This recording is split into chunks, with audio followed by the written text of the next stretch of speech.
Guys, it's Sarah and today is BookList Thursday. This is a video series I do with my friend Lindsay over at Lindsay's Little Library. And every Thursday we bring you some sort of list or a book topic that we feel like talking about for the week. And this week we are going to do a flip of a video that we did recently where we did good books, bad covers.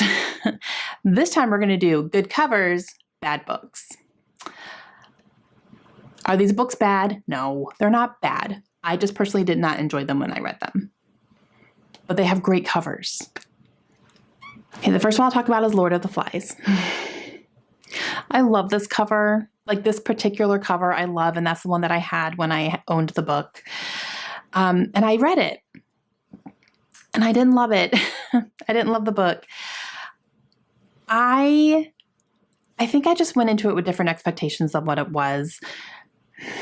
I liked the concept of it, definitely, you know, survival on this island.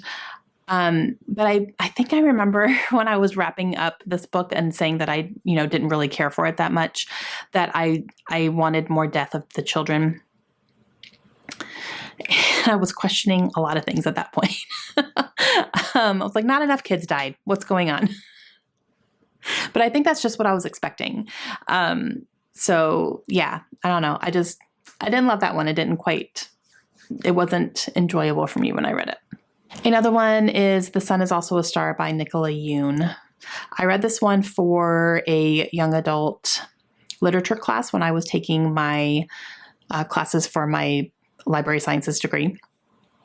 And yeah, this one didn't work for me either. And I think it's because I just wasn't buying the chemistry between the characters.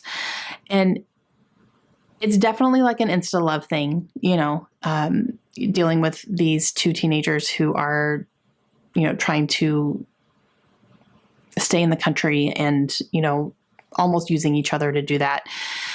But I just didn't buy the chemistry between them. I really, really didn't. And that was the whole point of the book.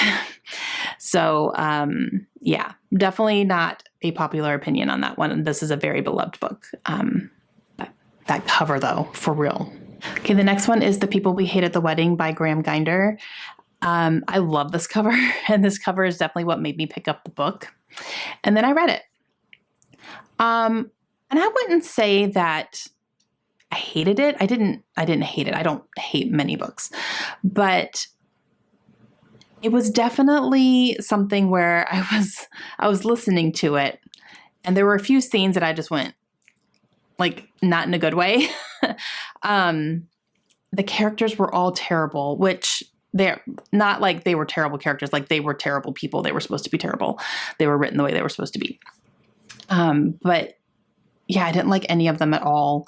And I felt like some of the dramatic stuff was really just kind of beefed up, and it wasn't as dramatic as, in real life as it would have been necessarily. So I just felt like, when there's drama, I want it to be really, really good, juicy drama. And I didn't feel like it was. I felt it was just like people being oversensitive.